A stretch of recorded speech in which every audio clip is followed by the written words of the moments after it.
Hey guys, what's up? MadSeason here, back with another video for you. Patch 7.1.5 is getting closer and closer, so I thought it might be a good idea to go over all of the major features coming with it to give you guys a good idea of what to expect on launch day. Although this patch won't be as big as 7.2, there are still a lot of major changes coming considering it's technically a minor patch. There are 5 things in total which I consider major, so let's get right into it. In no particular order, first up we have the Mists of Pandaria time walking dungeons. Mists of Pandaria now precedes the current game by 2 expansions and is therefore eligible for time walking. We'll be getting 6 dungeons in total, and that's the Temple of the Jade Serpent, the Stormstout Brewery, the Shadowpan Monastery, the Gate of the Setting Sun, the Mogushan Palace, and the Siege of Nuzhou Temple. It'll behave just like all the other time walking events, and it'll only be active for 1 week at a time. You can check your in-game calendar to see the exact dates. So with this, we have a pretty nice collection of classic dungeons to run through, starting with the Burning Crusade and going all the way through the Mists of Pandaria. And once Legion concludes and we're in the next expansion, you can probably expect some Draenor time walking since, like I mentioned earlier, they're trying to save them for when they're 2 expansions behind. Anyways, the next major feature of 7.1.5 would be Season 3 of the Brawler's Guild. After a long hiatus, it's finally seeing a return, and with it comes new bosses, items, and even a Basilisk mount. There are 8 ranks in total with 4 bosses for each rank. Some are returning challenges and others are completely new. And you still have the bonus bosses that you have to unlock by doing stuff in the world.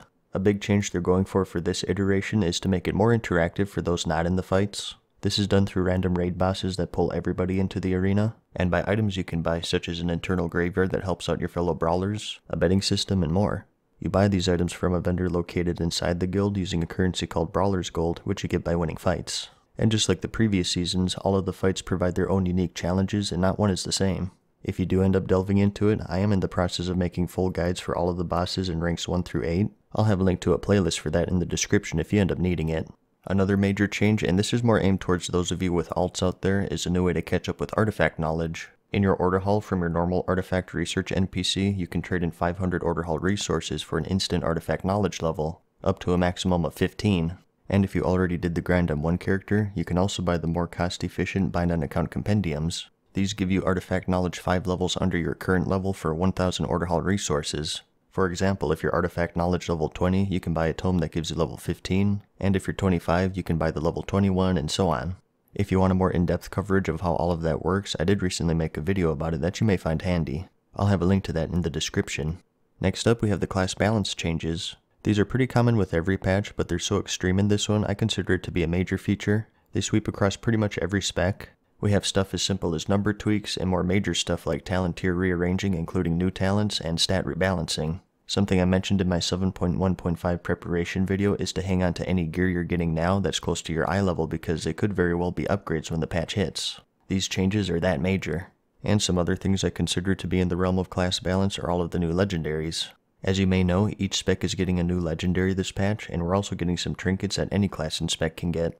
And along with this are some big reworks to a lot of the current legendaries. The ones that are considered to be the quote-unquote best are getting nerfed, and the weaker ones are getting buffs. If you want a full list of all of the new legendaries and a list of all of the buffs and nerfs, I'll have some links in the description so you can see how worse or better off you'll be when the patch hits. And the last feature I consider to be major are the micro holidays. These are pretty self-explanatory. They're like the current holidays such as the Winter Veil on a much smaller scale. They only last for a couple of days and they're just fun things you can do to break out of the norm and explore the world. The first one coming up, for example, is the Call of the Scarab event. This is a throwback to the old school AQ40 opening ceremony. For this one, you'll head on over to Silithus, complete various objectives, and turn in trade goods for commendations. And whichever faction does this the most has their flag flown over the gates of Ahn'Qiraj for a full year until the event comes around again.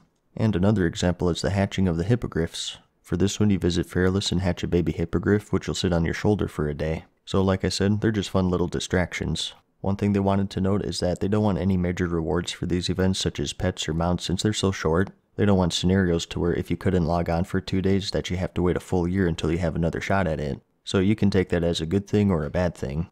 But that's all of the major features of 7.1.5 in a nutshell.